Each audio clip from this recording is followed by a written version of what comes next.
Hello learners, আমাদের YouTube channel WBPSC GS 101-এ তোমাদের সবাইকে স্বাগত। তো আমরা আজকে খুব গুরুত্বপূর্ণ বিষয় নিয়ে আলোচনা করব, যেটা তোমাদের পরীক্ষার জন্য খুব ইম্পর্টেন্ট। তোমরা যে কোনো পরীক্ষার প্রস্তুতির আগেই প্রিপারেশন নাও 10 ইয়ার্স বা প্রিভিয়াস ইয়ার কোয়েশ্চেন আনসার। তো previous year question answer Indian হিস্ট্রির ওপরে, যেখানে modern Indian history, ancient Indian history এবং মিডিয়েবল ইন্ডিয়ান হিস্ট্রি কিন্তু আলোচনা করা হয়েছে। তো প্রত্যেককে বলা হয়েছে যে যার যেখানে সমস্যা থাকবে অবশ্যই কিন্তু বলবে, জানাবে কমেন্ট সেকশানে। আর অবশ্যই সাবস্ক্রাইব করবে চ্যানেলকে, আর বেল আইকন প্রেস করবে নোটিফিকেশনের জন্য। তো আজকে আমরা শুরু করব যখন প্রথম জায়গা, তো আমরা দেখতে পাচ্ছি যে টার্গেট আমাদের 20 MCQ কমপ্লিট করা, যেখানে INM এর রয়েছে 10টা প্রশ্ন, এনশিয়েন্টের রয়েছে 5টা প্রশ্ন এবং মিডিয়েবলের রয়েছে 5টা প্রশ্ন। তো প্রথম যেটা আমরা শুরু করব আজকে 2014 ইন্ডিয়ান ন্যাশনাল মুভমেন্ট। ফার্স্ট হচ্ছে, which of the following towns was chosen as the headquarter of the Wahhabi movement in 1826? Wahhabi মুভমেন্টের হেডকোয়ার্টার এর মধ্যে কাকে আমরা ধরি? 1826-এ আব্দুল ওয়াহাবকে দিয়ে যখন শুরু হলো Wahhabi movement. Wahhabi movement actual আমরা কি ধরনের মুভমেন্ট বলি? ওয়াহাবি মুভমেন্টকে আমরা বলি হচ্ছে রিভাইভাল মুভমেন্ট। আমরা জানি ইসলাম রিলিজিয়ানকে রিভাইভ করা, ঠিক আছে? ইসলাম রিলিজিয়ানকে রিভাইভ করা কিসের জন্য? ইসলাম রিলিজিয়ানকে রিভাইভ করা হবে তার কারণ হচ্ছে ক্রিশ্চিয়ান মিশনারিদের জন্য, যে ধর্মান্তরিত যে ব্যাপারটা, যেখানে কি হচ্ছে আমাদের ট্র্যাডিশনাল যে পন্থাগুলো সেগুলো হারিয়ে যাচ্ছে। তো এই ঐতিহ্যগুলোকে, পুরনো ঐতিহ্যগুলোকে পুনরায় ফিরিয়ে আনা, ঠিক আছে, এবং যারা নষ্ট করছে তাদের এগেনস্টে জিহাদ ঘোষণা করা, ঠিক আছে? তো এখানে আমাদের আনসার কি হবে? এখানে আমাদের আনসার হবে কিন্তু, দেখো খুব ইম্পর্টেন্ট, এটা পাটনা অরিজিনাল সেন্টার। পাটনা হচ্ছে অরিজিনাল সেন্টার, কিন্তু এখানে তো আমাদের পাটনা নেই, আর এখানে আমাদের ভারতও নেই। পাটনা যদি বলে তাহলে কি, তাহলে হচ্ছে আমাদের, এক মিনিট দাঁড়াও, পাটনা যদি বলে তাহলে সৈয়দ আহমেদ বেরেলভি এখান থেকে শুরু করেছেন, নেতৃত্ব দিয়েছিলেন। কিন্তু এখানে তো আমাকে বলেছে যে হেডকোয়ার্টার কোনটা, যেটা শুরু হয়েছে আমাদের ওয়াহাবি মুভমেন্ট 1826-এ। তো আনসার হবে পেশওয়ার, ঠিক আছে? তো এখানে তোমাদের দেওয়া আছে Patna was the original headquarter of the Wahhabi movement. However when its leadership Sayyid Ahmed Berilvi reached Nowshera December 1826 after passing through Afghanistan, the Khyber Pass and Peshawar, he chose Charshada village in Hasnagar as his base. He preached jihad among the local Pashtun tribe. তো পাস্তুনদের এগেনস্টে কি করা? প্রিচড জিহাদ, পাস্তুনদের পক্ষে কি, পাস্তুনদের উদ্দেশ্যে জিহাদের ঘোষণা। কাদের কাদের কাদের এগেনস্টে? এগেনস্টে হচ্ছে ব্রিটিশদের। কাদের মধ্যে জিহাদ ছড়িয়ে দেওয়া? পাস্তুন ট্রাইবদের মধ্যে। তো এখানে হচ্ছে ওয়াহাবি মুভমেন্ট সম্পর্কে যেটা আমরা বলবো, আমি তোমাদের আগেই বললাম, এটা হচ্ছে আমাদের রিভাইভাল মুভমেন্ট। যখন আমরা সোশ্যাল রিফর্ম মুভমেন্ট বা সমাজ সংস্কারক আন্দোলন যখন আমরা বলবো, তো সোশ্যাল রিফর্ম মুভমেন্টকে আমরা দুটো পার্টে ভাগ করি। রিফর্ম মুভমেন্ট কিন্তু বলছে সমাজ সংস্কার আন্দোলন, কিন্তু সংস্কারের মধ্যেও আমরা কোনোটাকে সংস্কারের ক্ষেত্রে ব্যবহার করি, আবার কোনো আন্দোলন যেটা হচ্ছে ধর্মীয় পুনর্জাগরণের জন্য আমরা করে থাকি। তো এখানে একটা রিভাইভাল, একটা সংস্কারক। So this movement centered around Patna was an Islamic revival movement whose trace was to condemn any charge into original Islam and return to its true spirit. The movement was led by Sayyid Ahmed Berilvi. The movement was active since 1830s, but in the wake of 1857 revolt, it turned into armed resistance, a jihad against British. Subsequently, the British termed Wahhabis as traitors and rebels and carried out extensive military operations against the Wahhabis. The movement was fully suppressed after 1870. British also introduced the term seditions in the Indian Penal Code 1870 to outlaw speech that attempt to excite disaffection towards the government established by law in India. Thus, this movement marks the beginning of the seditious sedition law in India. তো এটা কিন্তু অবশ্যই মনে রাখবে Wahhabi movement সম্পর্কে। Next এবার যেটা আমরা আলোচনা করব সেটা হচ্ছে হু ফাউন্ডেড স্বদেশ ভান্ডার 1897। স্বদেশ ভান্ডার কে প্রতিষ্ঠা করেছিল? অপশন এতে আছে সরলা দেবী, অপশন বিতে আছে রবীন্দ্রনাথ টেগর, অপশন সিতে আছে মহাত্মা গান্ধী, অপশন ডিতে আছে বিপিন চন্দ্র পাল। তো স্বদেশী ভান্ডার 1857 খ্রিস্টাব্দে কে শুরু করেছিলেন? তো এখানে আমাদের আনসার কি হবে? বি, রবীন্দ্রনাথ টেগর। স্বদেশী ভান্ডার আমরা জানি যে দেখো প্রথম যখন আমরা বলি যে লক্ষ্মীর ভান্ডার, পার্টিশন যখন আমাদের স্বদেশী মুভমেন্ট হয় তখন লক্ষ্মীর ভান্ডার খুব ইম্পর্টেন্ট। এগুলো হচ্ছে একটা কি ফান্ড পারপাসে, কিন্তু আমরা জানি যে স্বদেশী মুভমেন্টের কিন্তু 5টা ফেজ, যেখানে ফার্স্ট আমরা দেখতে পাচ্ছি স্বদেশী ভান্ডার স্বদেশীকে ডেভেলপ করার জন্য, সেলফ প্রোডাকশনকে ডেভেলপ করার জন্য স্বদেশী ভান্ডার কিন্তু করা হয়েছিল টেগর ফ্যামিলির তরফ থেকে, যেখানে 1897 খ্রিস্টাব্দে। নেক্সট এবার যেটা আমরা আলোচনা করব, the Tagore family supported the use of the swadeshi goods. Rabindranath Tagore started the স্বদেশ ভান্ডার 1897 অ্যান্ড সরলা দেবী লক্ষ্মীর ভান্ডার 1903। দুটোই কিন্তু ইম্পর্টেন্ট স্বদেশী পারপাস। স্বদেশী পারপাসে হচ্ছে আমরা স্বদেশ ভান্ডারকে দেখছি 1897 অ্যান্ড সরলা দেবী লক্ষ্মীর ভান্ডার 1903। During the anti partition agitation swadeshi stores sold homemade goods in retail and student volunteers peddled them। তাহলে এটা কিন্তু খুব ভালো করে কিন্তু মনে রাখবে, ঠিক আছে? যখন আমাদের অ্যান্টি পার্টিশন অ্যাজিটেশন শুরু হয়, স্বদেশী স্টোর্স আমাদের পপুলার হতে শুরু করে, জনপ্রিয়, সবাই তখন স্বদেশী স্বদেশী, বিশেষ করে ইয়াং জেনারেশন। এবং স্টুডেন্টরা কি করছে, আমরা জানি যে স্বদেশী মুভমেন্টে সবাই একটা বিশাল সংখ্যক কিন্তু যোগদান করে, যেখানে কি করা হয় যত বিদেশি কাপড় রয়েছে সেগুলোকে পুড়িয়ে দেওয়া, ঠিক আছে? তারপরে হচ্ছে স্টোন পেল্টিং যেটাকে আমরা বলি। তো এরকম একটা বিশৃঙ্খল পরিস্থিতির কিন্তু সেই সময় শুরু হয়েছিল। তো এই জায়গাটা কিন্তু খুব ইম্পর্টেন্ট যে আমাদের আরেকটা আছে তিলক স্বরাজ ফান্ড। সব কিন্তু ফান্ড, এই প্রত্যেকটা ফান্ডগুলো কিন্তু তোমাদেরকে মনে রাখতে হবে। নেক্সট এবার যেটা আমরা আলোচনা করব, the chief adviser and confident Syed Ahmed Khan. এখানে কোনটা হবে কারেক্ট আনসার? চিফ অ্যাডভাইজার কে?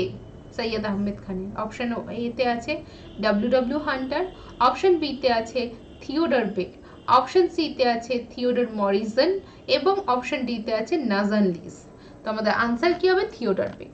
তো থিওডর বেক সম্পর্কে এখানে আমাদের থিওডর বেক হবে। থিওডর বেক সম্পর্কে কিছুই বলার নেই। উনি ছিলেন British educationist working for the British Raj in India. British রাজের হয়ে উনি অফিসিয়াল ছিলেন। was the chief advisor Sir Syed Ahmed Khan. He was invited by Sir Syed to serve the first principal of the Muhammad Anglo-Oriental College in Aligarh 1883. MAO College later evolved into the Aligarh Muslim University. তো এটা কিন্তু খুবই important. Next এবার যেটা আমরা আলোচনা করব, who announced Queen Victoria as the crown of India? Empress of India, crown of India কে ঘোষণা করেছিলেন? অপশনস কি আছে? অপশনস ফার্স্ট আছে লর্ড ওয়েলেসলি, অপশন বিতে আছে লর্ড কর্নওয়ালিস, অপশন সিতে আছে লর্ড লিটন, অপশন ডিতে আছে লর্ড হেস্টিংস। তাহলে এখানে কি আনসার আমাদের হবে? এখানে আমাদের আনসার হবে লর্ড লিটন। তাহলে এখানে আমরা দেখতে পাচ্ছি সময়টা কি, কোন সেশন, কোন দরবার এটা? মহারানীর ঘোষণাপত্র কোন দরবারে হয়েছিল? এলাহাবাদ। আর এটা কুইন্স প্রোক্লেমেশন, যেটা কুইন প্রোক্লেমেশন এলাহাবাদে। আর এটা যেখানে এমপ্রেস অফ ইন্ডিয়া, কুইনকে এমপ্রেস অফ ইন্ডিয়া হিসেবে ঘোষণা করেন লর্ড লিটন, সেটা কোথায়? দিল্লিতে, প্রোক্লেমেশন দরবার 1877। It led to transfer control of march of India from British East India Company to Crown। তাহলে এখানে ট্রান্সফার অফ কন্ট্রোল করা হবে। Transfer of control, transfer of control মানে পুরো কন্ট্রোল যাবে হচ্ছে ব্রিটিশ ক্রাউনের হাতে। সেটা কিসের দ্বারা? এই ঘোষণার দ্বারা। It was attended by Maharaja, Nawabs and intellectuals. এই সভাতে প্রত্যেক মহারাজা যারা ব্রিটিশদের খুব কাছে যারা সাপোর্টার ছিল তারা প্রত্যেকেই কিন্তু এখানে যোগদান করে। নেক্সট এবার যেটা আমরা আলোচনা করব, a leading British parliamentarian and politicians who admitted that revolt of 1857 was a national revolt and not a military mutiny. কে বলেছিলেন এই কথাটা? a leading British parliamentarian and politician. কোনটা হবে কারেক্ট আনসার? তো এখানে আমরা জানি আনসার হবে বেঞ্জামিন ডিজারেলি। এই নামটা কিন্তু খুব ইম্পর্টেন্ট। যিনি বলেছিলেন British parliamentarian politician who admitted that the revolt of 1857 was a national revolt and not a military mutiny. কারা বলেছিলেন ন্যাশনাল রিভোল্ট কিন্তু মিলিটারি মিউটিনি এটা না, এটাকে বলা যায় না। তো ডিজারেলি বলেছিলেন। তো বেঞ্জামিন ডিজারেলি কে ছিলেন? কনজারভেটিভ পার্টির একজন মেম্বার ছিলেন, opposition leader of the house of Commons. Speaking in the House of Commons in July 1857, British member of the Parliament Benjamin Disraeli labelled the 1857 revolt as the national revolt. However, Lord Palmerston, the Prime Minister, tried downplay the scope and the significance of the event as a, ঠিক আছে, যেখানে আমরা দেখতে পাই যে উনি কিন্তু একটা এই যে বলা হয়েছিল হাউস অফ কমনে 1857, কারণ আমরা জানি যে 1857 রিভোল্টের পর 1857 পর ঠিক আছে আমরা কি দেখতে পাই যে ভারতীয়দের কিন্তু ব্রিটিশ প্রেসের মাধ্যমে খুব বাজেভাবে রিপ্রেজেন্ট করা হয়। এটা কিন্তু খুব খুব ইম্পর্টেন্ট কথা, ঠিক আছে, খুব বাজেভাবে, এবং তাদেরকে কি রেপিস্ট, ঠিক আছে, এবং তাদেরকে বিভিন্ন রকম কিন্তু খারাপ কথা যে আজকে কিভাবে ভারতীয়রা ব্রিটিশদের উপর টর্চার করছে, ঠিক আছে, তাহলে এগুলো কিন্তু অবশ্যই কিন্তু মনে রাখা দরকার। নেক্সট এবার যেটা আমরা আলোচনা করব সেখানে বলেছে যে হু of the following founded the independent labour party in 1936। Independent labour পার্টির ফাউন্ডার কে? ডক্টর বি আর আম্বেদকর আছে, এম সি রাজা আছে, জগজীবন রাম আছে এবং জয়প্রকাশ নারায়ণ আছে। তো এখানে আমাদের আনসার কি হবে? এখানে আমাদের আনসার হবে independent labour party was an Indian political organization formed under leadership B R Ambedkar. কত সালে এস্টাবলিশ হয়? 1936-এ, against the brahmanical and capitalist structure of the society. তার মানে ইন্ডিয়ান লেবার পার্টি, তাহলে আইএলপি লেবার মানে তুমি বুঝতেই পারছো যারা অপোজ করবে অবশ্যই ধনতন্ত্রকে, কারণ ধনতন্ত্র এখানে লেবার ইন্টারেস্টকে দেখে না, ধনতন্ত্র দেখে অনলি প্রফিট। তো ILP argued of the Indian labour class while also stressing on the nature of the caste structure and need annihilation। Caste structure নিয়ে বি আর আম্বেদকরের লড়াইটাই ছিল হচ্ছে আনটাচেবলদের ঊর্ধ্বে, মানে সমাজের উচ্চ স্তরে নিয়ে আসা, এবং ওনার লক্ষ্যই ছিল যে এই অস্পৃশ্যতা দূর করা, ঠিক আছে। তাহলে এগুলো কিন্তু খুবই ইম্পর্টেন্ট। নেক্সট এবার যেটা আমরা আলোচনা করব অপশন 7। অপশন 7-এ কি বলেছে দেখো খুব ভালো করে, বলেছে যে Mahatma Gandhi gave the title of Sardar to Vallabhbhai Patel for his great organisational skill. Kheda সত্যাগ্রহের জন্য বলেছেন সর্দার উপাধি, নাকি বরদৌলি সত্যাগ্রহে, সল্ট সত্যাগ্রহ, ইন্ডিভিজুয়াল সত্যাগ্রহ? তো আমরা জানি যে খেদা সত্যাগ্রহ গান্ধীজির, সল্ট সত্যাগ্রহ শুরু করেছিলেন গান্ধীজি ডান্ডি থেকে, ইন্ডিভিজুয়াল সত্যাগ্রহ তো 40-তে বিনোব হবে। তো এখানে আমাদের আনসার তাহলে মহাত্মা গান্ধী টাইটেল দিয়েছে সর্দার প্যাটেলকে, তাহলে সর্দার প্যাটেল এখানে কার সাথে রিলেটেড? তো এখানে হবে আমাদের বরদৌলি সত্যাগ্রহ, যেখানে ওনাকে কি বলেছে? নেতা, লিডার হিসাবে, সর্দার হিসাবে, ঠিক আছে। কিন্তু সর্দার উপাধিটা যেটা বলা হয় যে গান্ধীজি বলেছিলেন ওনার ইয়াং ইন্ডিয়া পত্রিকাতে, কিন্তু অ্যাকচুয়ালি সর্দার উপাধি ওনাকে দিয়েছিল বরদৌলি তালুকের মহিলারা, ঠিক আছে। তো এই জায়গাটা কিন্তু খুব ইম্পর্টেন্ট। নেক্সট এবার যেটা আমরা আলোচনা করব, it was the women of the Bardoli who bestowed the title Sardar Vallabhbhai Patel for the first time of the leading Bardoli Satyagraha in 1928. However, Gandhiji used the title for him on a public platform, যেখানে গান্ধীজি প্রত্যেকের সামনে, মানে এই বলা হয় হু popularise যদি বলা হয় সর্দার, তাহলে গান্ধীজি হবে, কিন্তু যারা দিয়েছে কিন্তু এখানে কারা, কে দিয়েছে টাইটেলটা? তখন হবে আমাদের মহিলারা, ঠিক আছে, মহিলা লিডার। তো যাই হোক, এখানে Patel had led to Bardoli civil disobedient movement after the land revenue in the Bardoli taluka was increased 30%. Vallabhbhai Patel was popularly known as the Sardar Patel. তারপর থেকে সর্দার। তো নেক্সট এবার যেটা আমরা আলোচনা করব, who said Gandhi death the light has gone out of our life. ঠিক আছে, আমাদের জীবনের আলো কিন্তু কি হলো, চলে গেল। ঠিক আছে, তো জীবনের আলো গান্ধীজির ডেথ কে বলেছেন? Option A J. L, Nehru Jawaharlal. The light has gone out of our lives is a speech that delivered extempore by Jawaharlal Nehru, first Prime Minister of India, 30th January 1948, এবং following the assassination of the Mahatma Gandhi earlier evening. It is often cited as one of the great speeches in the history. এটাকে বলা হয় সব থেকে গুরুত্বপূর্ণ একটা জওয়াহরলাল নেহেরুর গুরুত্বপূর্ণ যে স্পিচগুলো আছে সেই স্পিচগুলোর মধ্যে এক অন্যতম। নেক্সট এবার যেটা আমরা আলোচনা করব সেটা বলেছে which is the correct pair। এখানে কারেক্ট পেয়ার কোনটা? যেখানে বলেছে মালব্বিয়া জায়াকার, বিত্তল ভাই মালব্বিয়া, মতিলাল নেহেরু মালব্বিয়া, চিত্তরঞ্জন দাস মতিলাল নেহেরু। তাহলে কোনটা এখানে কারেক্ট আনসার হবে বলতে হবে। তাহলে এখানে আমাদের আনসার হবে ডি, স্বরাজ পার্টির লিডার চিত্তরঞ্জন দাস এবং মতিলাল নেহেরু। স্বরাজ পার্টির উদ্ভব হয় কোন সেশন দ্বারা? গয়া সেশন দ্বারা অবশ্যই। ঠিক আছে, এবার এস্টাবলিশ কোথায় হয়? 23-তে। তাহলে এখানে আমাদের আনসার কি হবে? চিত্তরঞ্জন দাস এবং মতিলাল নেহেরু। নেক্সট যেটা আমরা আলোচনা করব, Motilal Nehru and Chittaranjan Das founded the Swaraj Party in 1922 which sought greater self-government and political freedom for the Indian people from the British Raj. Many candidates of the Swaraj Party got elected to the Central Legislative Assembly and Provincial Legislative Assembly 1923 election. তো আমরা যেটা বলি যে স্বরাজ party উদ্ভব হওয়ার প্রধান কারণ কি ছিল? প্রথম কথা, এখানে গান্ধীজি চৌরি চৌরা বা প্রত্যাহার আন্দোলন প্রত্যাহার করার ডাক দিয়েছেন। কি আন্দোলন? নন কোঅপারেশন, আমরা সবাই জানি। তো যখন ডাক দিয়েছেন প্রত্যাহার করার, তখন এবার গান্ধীজি হঠাৎ করে কারোর সাথে কিছু না বলে, কোনো ডিসিশন না নিয়ে, কোনো সিডব্লিউসি, কোনো AICC's সাথে আলোচনা না করে উইথড্র করে নেয় নন কোঅপারেশন। তো এটা কিন্তু ভারতীয়দের অনেক লিডার, অনেক নেতার কাছে কিন্তু এটা অনেক খারাপ লাগে।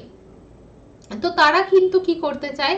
তারা কিন্তু জিজ্ঞাসা করে, ঠিক আছে, যে এবং বেরিয়ে যায় অনেকেই গ্রুপ থেকে। বিপিন, আমরা জানি যে লালবাল পাল, সেই পালও কিন্তু এখানে, তারপরে জিন্না, তারপরে অ্যানি বেসান্ত, এটা প্রত্যেকে কিন্তু বেরিয়ে গেছিলেন।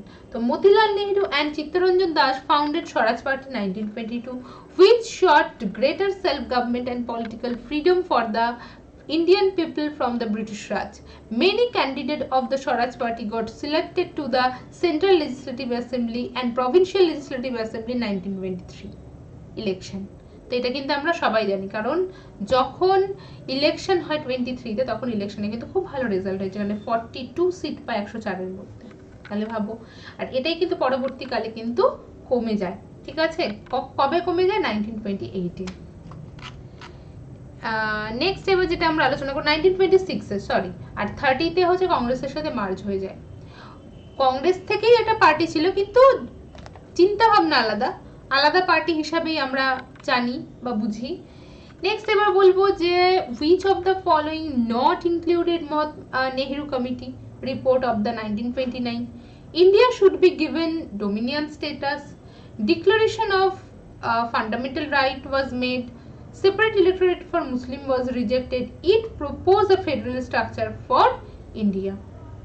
তাহলে Nehru committee report not included বলছে, এখানে কোনটা হবে কারেক্ট আনসার?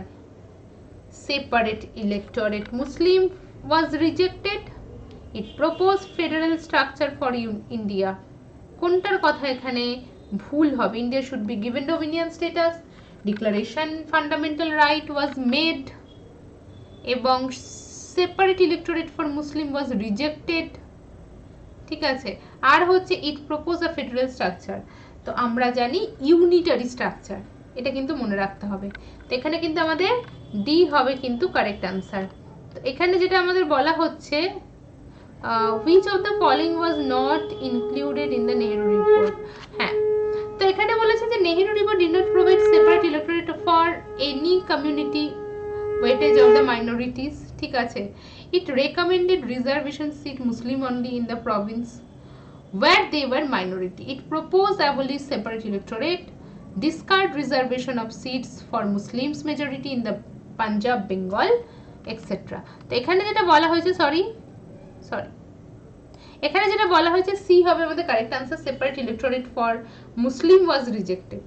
কেন এখানে বলেছে সেপারেট ইলেক্টোরেট? এখানে সেপারেট ইলেক্টোরেটে রিজেক্ট হওয়ার কথা না, এখানে যেটা রিজেক্ট হয়েছে যে কোনো একটা প্রভিন্সে, যেটা বলছে না যে বাংলা, পাঞ্জাব, ঠিক আছে, এগুলো পাকিস্তানের আন্ডারে চাই, এগুলো হচ্ছে মুসলিম মেজরিটি।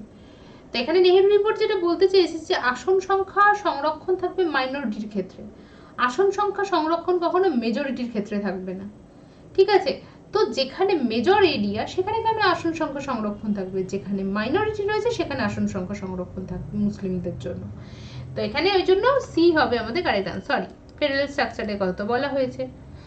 নেক্সট হচ্ছে, এটা দেখে নেবে তোমরা, next Indian history, ancient Indian history সম্পর্কে যেটা আমরা আলোচনা করব। ফার্স্টেই রয়েছে the language of the Jain religious text was. এখানে কোনটা হবে কারেক্ট আনসার? জৈনদের রিলিজিয়াস টেক্সটের নাম কি ল্যাঙ্গুয়েজ? প্রাকৃত। সি হবে আমাদের কারেক্ট আনসার, প্রাকৃত। প্রাকৃত ল্যাঙ্গুয়েজে লেখা হতো। Jain religious texts were written Prakrit and related popular vernacular dialects opposed to Sanskrit, আমরা জানি। বুদ্ধিজম, জৈনিজম দুটোই হচ্ছে আমাদের কি অ্যান্টি বেদা, অ্যান্টি বেদিক, ঠিক আছে। এবং এরা হচ্ছে অ্যান্টি কাস্ট সিস্টেম, কাস্ট সিস্টেমের বিরোধিতা করা, তারপরে যেটা আমাদের বর্ণ বিভেদ। তো সরি, আমাদের এক কথায় বলতে গেলে হচ্ছে আমাদের যেটা বেদিক রুল ছিল, তার জন্য এদেরকে আমরা কি বলি, বুদ্ধিজম এবং জৈনিজমকে আমরা বলি নাস্তিক রিলিজিয়ান। ব্যাপারটা বোঝা গেছে? তো Jain religious text Agamas were written Prakrit related popular vernacular, যেটা জৈন মেন যেটা ধর্মগ্রন্থ আমরা বলি, প্রধান ধর্মগ্রন্থ, সেটা প্রাকৃতিক। কিন্তু বাদ বাকি যেটাকে আমরা কি বলি, তো যেটা ক্যানোনিক্যাল আমরা বলি, তো ক্যানোনিক্যাল, নন ক্যানোনিক্যাল, ঠিক আছে, আগামাস, নন আগামাস, তো সেখানে কিন্তু আমরা দেখতে পাই বিভিন্ন রকম ল্যাঙ্গুয়েজ, ঠিক আছে। অ্যান্ড আদার ডায়ালেক্টস আর ভার্সন মহাস্ত্রী বা সৌরাসেনা, অর্ধমগধী, চিফ অ্যামং দেম অর্ধমগধী ল্যাঙ্গুয়েজ আমরা পাই, বা প্রাকৃত, ঠিক আছে। খুব ইম্পর্টেন্ট, এটা কিন্তু অবশ্যই মনে রাখবে। Official stamping of weights and measure and their periodical inspection are prescribed by, কোনটা হবে কারেক্ট আনসার? প্রত্যেকে বলো official stamping of weight and measure, কোনটা হবে কারেক্ট আনসার? এখানে আমাদের আনসার হবে Manusmriti. Manusmriti ancient law giver, আমরা কি বলি মনুস্মৃতিকে কি বলি? ল বুক, হিন্দু ল বুক। কেন বি আর আম্বেদকর মনুস্মৃতিকে পুড়িয়ে দিয়েছিলেন? কারণ মনুস্মৃতি এখানে কি দিচ্ছে? Law maker. এবং এই মনুস্মৃতি থেকে কিন্তু আমাদের যেটা জাতপাতের যে ব্যাপারটা, ব্রাহ্মণ, ক্ষত্রিয়, শূদ্রা, এটা কিন্তু আরো ক্লিয়ার হয়। তো মনুস্মৃতিকে কিন্তু উনি কি করেছেন? পুড়িয়ে দিয়েছেন। তো কেন? কারণ মনুস্মৃতিকেই বলা হয় এনশিয়েন্ট হিন্দু ল বুক, ঠিক আছে। নেক্সট এবার যেটা আমরা আলোচনা করব, 13 বলেছে name the class which is conspicuous by its absence formed the list of 7 classes given by Megasthenes: artisans, trader, cultivators এবং philosophers। তো যে 7টা ক্লাসের কথা মেগাস্থেনিস বলেছে তারা অ্যাকচুয়াল কি? তারা হচ্ছে আমাদের according to their profession obtained mingling caste with occupation, যেখানে এক একটা কাস্ট 7 ক্লাসের কথা বলা হয়েছিল, ফিলোসফার্স, ফার্মার, সোলজার, হার্ডসম্যান, আর্টিসানস, ঠিক আছে, ম্যাজিস্ট্রেট, কাউন্সিলর। তাহলে এখানে যেটা বলেছে কি, আর্টিসানস বলেছে, ট্রেডার বলেছে, কাল্টিভেটার্স বলেছে এবং ফিলোসফার্স বলেছে। তাহলে এখানে কোনটা হবে correct answer? Name the class which conspicuous by its absence from the 7 class. তাহলে আমাদের 7 ক্লাসের মধ্যে এখানে কোনটা নেই সেটা দেখলেই আমরা বুঝতে পারবো। ফিলোসফার্স আছে, ফার্মার, সোলজার, হার্ডসম্যান, আর্টিসানস, ম্যাজিস্ট্রেট, কাউন্সিল। তাহলে যেটা নেই সেটা হচ্ছে আমাদের ট্রেডার। ঠিক আছে, তো রুমেন্দাই পিলার ইনস্ক্রিপশন ইট পুট। রুমেন্দাই পিলার থেকে আমরা কি জানি? আমরা জানতে পারি গৌতম বুদ্ধের বার্থ। ঠিক আছে, তো লোটাস সাইন খুব important. Lumbini pillar addict Nepal is known as Rumendai pillar inscription. The Lumbini pillar edict recorded that sometime after the 20th year of the reign, Ashoka traveled to the Buddha's birthplace and personally made offering. He then had a stone pillar set up, then reduced taxes of the, আমরা জানি যে 1/6 part কিন্তু কি করেছিলেন, tax কমিয়ে দিয়েছিলেন এই লুম্বিনী এলাকায়। এটা কিন্তু খুবই ইম্পর্টেন্ট। কেন কমিয়ে দিয়েছিলেন? বুদ্ধের জন্মস্থান ছিল বলে। তো আজকে কিন্তু আমাদের ইনফরমেশন বা কোয়েশ্চেন আনসার আলোচনা এখানেই কমপ্লিট হলো। নেক্সট আমরা কিন্তু আলোচনা করব যে রিমেনিং থাকলো আমাদের 14টা প্রশ্ন হলো, তো 6টা প্রশ্ন, এই 6টা প্রশ্ন দিয়ে কিন্তু আমরা নেক্সট ক্লাসে অ্যাড করে দেবো। ঠিক আছে, তো প্রত্যেকে কিন্তু ক্লাসে এসো ঠিক টাইমে, আর প্রত্যেকে সাবস্ক্রাইব করো চ্যানেলকে, আর বেল আইকন প্রেস করো, লাইক করো, কমেন্ট করো আর শেয়ার করো যত পারো। তো থ্যাংক ইউ। আর কেমন লাগলো ক্লাস অবশ্যই কমেন্ট সেকশনে জানাবে। Thank you.